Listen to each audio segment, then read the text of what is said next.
Okay, good day guys, no? So mayroon na naman tayong i-repair dito guys na microwave, no? So American Home guys, no? So ang problema nito, may ilaw pero walang init, no? Hindi siya umiinit. So ang gagawin natin, i-check muna natin kung anong problema, bakit hindi siya umiinit, no? So buksan muna natin to guys, no? Para ma-check natin yung pinaka parts nito. So yan na nga guys, nabuksan na natin, no? So ang una natin na gagawin bago natin galawin, discharge muna natin guys yung capacitor, no? Kasi delikado yan, baka may nag-stored pa yan ng electricity. I-discharge muna natin, no? Para sure ball tayo na hindi tayo makuryente, no? So gamit tayo ng long nose pliers, or kung mayroon kayong pang discharge guys, mas maganda. Yan, itutok mo lang guys sa dalawang terminal ng capacitor, no? Kasi high voltage ito. Ayan.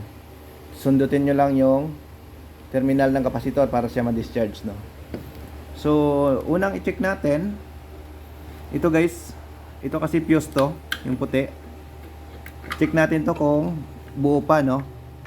Tingnan natin, no? So, dito yung nakakunik guys sa ilalim sa isang capacitor. Yan. So, check natin to kung buo pa to, no? Ito. Itong puti na to, no? So, dito yan siya nakakunik guys, oh. Mula dito sa transformer papunta sa capacitor. So i-check natin kung buo pa yung fuse niyan, no? So testerin natin. So yan na nga guys, na ito na testing natin. Wala na siyang continuity guys. Wala na siya, no? Hindi na siya, kumbaga putol na. Itong fuse na ito wala na. No? Yan, oh. Pag i-continuity mo, wala na. Ayan. So wala na siyang reading, no? So ibig sabihin putok na yan. So isa, confirm natin na sira yung fuse. So pag nasira kasi yung fuse na yan guys, minsan may dahilan yan, no? So check din natin yung capacitor kung buo pa. Gamit tayo ng UF microfarad, no? Yan, ilagay natin sa UF. Tingnan natin kung buo pa ba yung capacitor nito. So yun, mahirap pag wala tayong cameraman, no? Kaya minsan bihira ako nag-vlog, no? Ng mga ako yung gumagawa. So test muna natin guys. Tingnan natin. Ayan. So buo pa. Mayroon pa siyang 0.8 UF. Yan, oh. So buo pa yung capacitor niya. So isa pa lang yung nakita natin, yung fuse putok. So next natin guys na i-check ito, magnetron. Check natin to. Ayan. So tanggalin natin tong terminal dito. Tigas. Tanggalin natin, no? Ayan. So tanggalin natin. Ayan. Ngayon, ang pag-check nito guys sa magnetron, para hindi kayo mahirapan ito. Gamit kayo ng resistance. Ilagay nyo sa resistance yung inyong tester. Lagay natin sa resistance guys. Yan.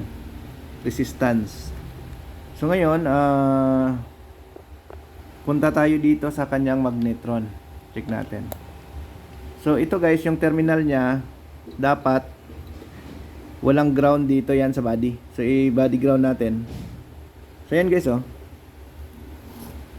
Makikita nyo guys, grounded siya, oh. Meron siyang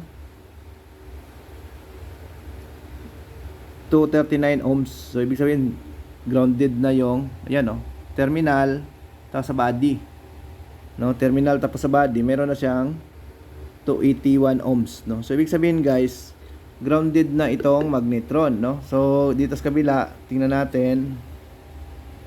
Yan, ganun din. Yan, oh. Kabilang terminal sa body ganun din.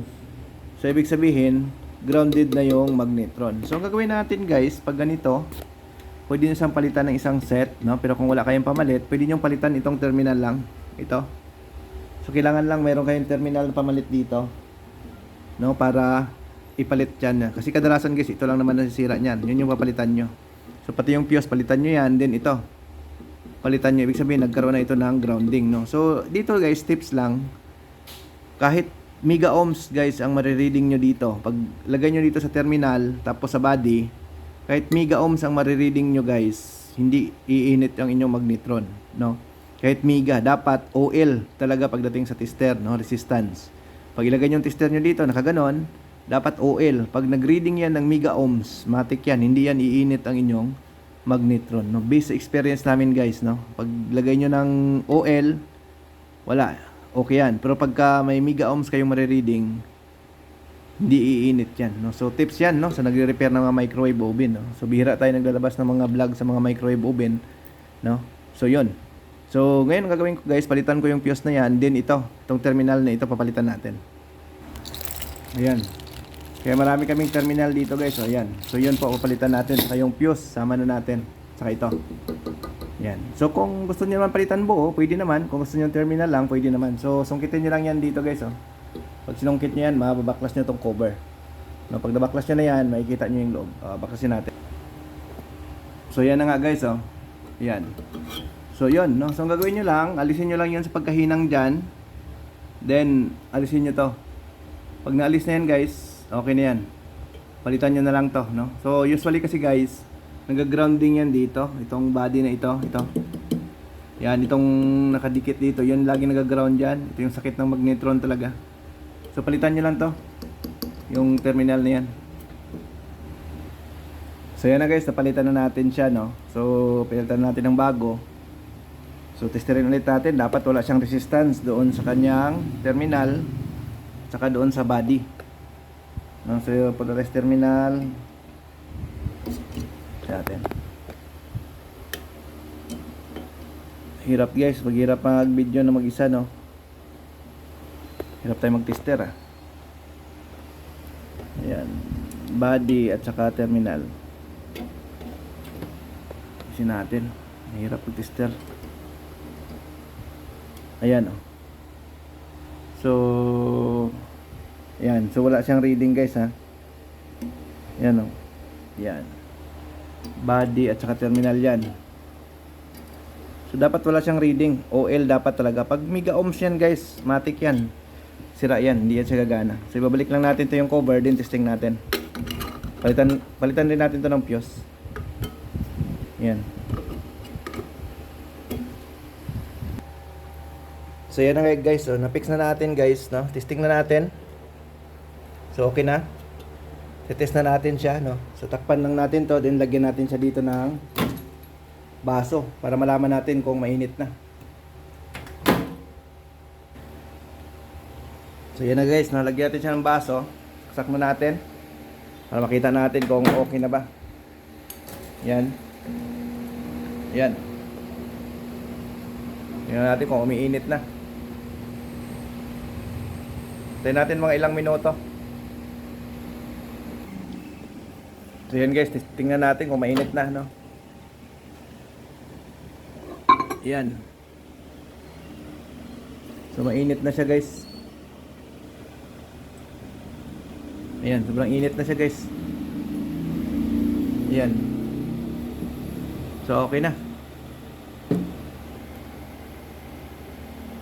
Mainit na siya. Ayan. So, pipix na lang natin to guys. Ayan guys, oh. So, hindi pala makita na umuusok, no? Yan. Mainit na yan.